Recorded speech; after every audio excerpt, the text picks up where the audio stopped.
mean, he's still got some time, but Right. this is your Okay. All right, Hunter, what's your last name?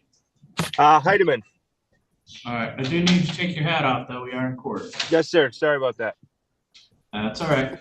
All right, gentlemen, this is a citation that was issued on April 25th of this year on I-196 there in Ganges Township. It's a citation, 2 citations, careless driving and no proof of insurance. I no longer have no proof of insurance, so you must have taken care of that. We're only here on the moving violation. On this moving violation, Mr. Heidemann, you need to do one of 3 things. First is you could admit responsibility to the citation, or 2, admit responsibility, but you'd like to provide some sort of explanation as to how or why that happened. Or 3, you wish to contest the citation, in other words, fight the ticket at what we call informal hearing. What were you looking to do? I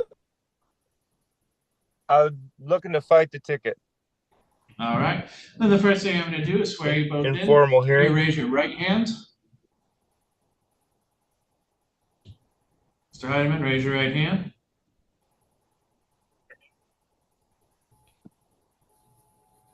Swear or affirm any testimony you give here today would be the truth, the whole truth, and nothing but the truth. Yes, sir. Yes. All right. Mr. Heidemann, it makes a lot more sense for me to start with the deputy. He has the burden to establish to me why you were issued a citation in the first place. But after that, you'll have an opportunity to either ask questions or testify in your own behalf. All right? If that's how it works, okay. Deputy, you want to pick up the narrative somewhere where it makes sense? Explain the issuing of this citation. Yes, sir. So on April 25th, 2024, I was patrolling the area of Ganges Township and Casco Township. I was notified by another deputy on 1916 hours that he was unable to flip around on a vehicle that was speeding on the highway. The deputy advised me that the vehicle was traveling northbound from mile marker 22 at a high rate of speed. At this time, I then was able to position my vehicle on northbound 130, or check that, I'm sorry, on I-196 near the 3-1 mile marker and observed the vehicle identified as a 2014 Chevy pickup truck, silver in color, traveling in the left-hand lane. I then activated my moving front radar and observed reading of 98 miles per hour steady in the left-hand lane on the 2014 silver Chevy pickup truck. The vehicle was cutting in between other vehicles as it was attempting to pass them, passing vehicles on the right as well as cutting into the left lane, tailgating other vehicles, trying to get around them. I continued to follow the vehicle as it continued to travel at 98 miles per hour and it posted in 70 mile per hour zone near the mile marker of the 31 in Ganges Township. I then was able to conduct a traffic stop in a marked patrol vehicle with overhead lights activated on the 2014 Chevy pickup truck. The vehicle did yield to my emergency lights on northbound I-196. This is where everything starts to go south for the driver as the deputy calmly lays out a picture that sounds more like a highway nightmare than a simple traffic stop. 98 miles per hour, weaving through traffic, passing on the right, tailgating, and towing a trailer with no insurance is not a small mistake, it's a recipe for disaster. Every sentence tightens the case and raises the stakes.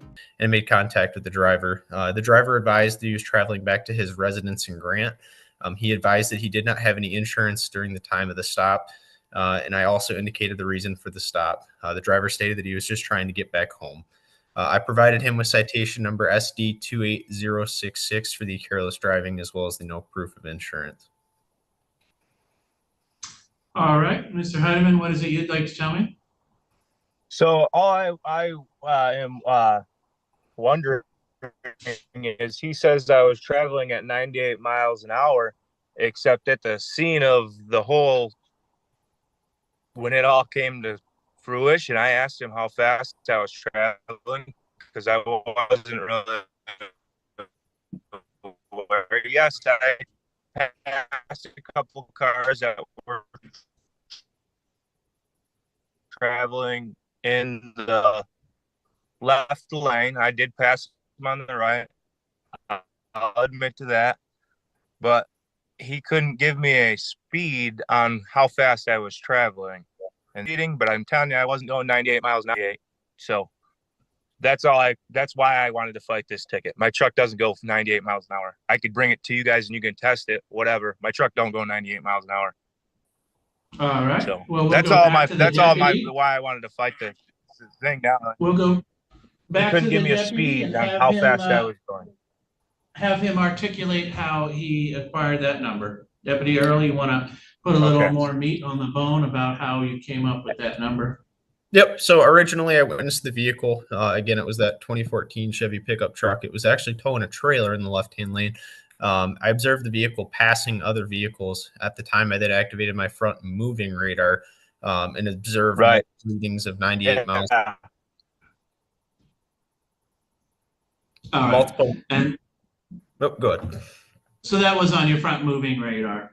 Let yes, me sir. just cycle you through some questions. Did it tone out as well? Yes, sir. Did that tone match the number you were seeing? Yes, sir. Had you tested that radar at beginning and end of your shift? Yes, sir. This is the same was thing I against go your- through every time.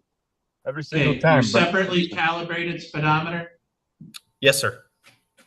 I have the right to Did you travel have and I any have the issues right. with it at the beginning or after the shift?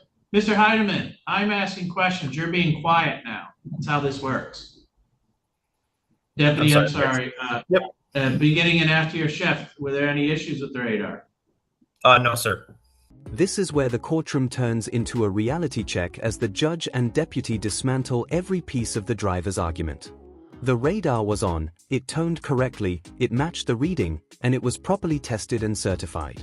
With each calm answer, the defense he was clinging to disappears, leaving him with nothing but his own disbelief as the facts take over. All right. And are you certified to operate that radar? Yes, sir. All right. So I will tell you this, Mr. Heidemann, just so you sort of understand how it got too careless. He could have wrote you a speeding citation for 28 over, which is as many points as you'd get for careless anyway.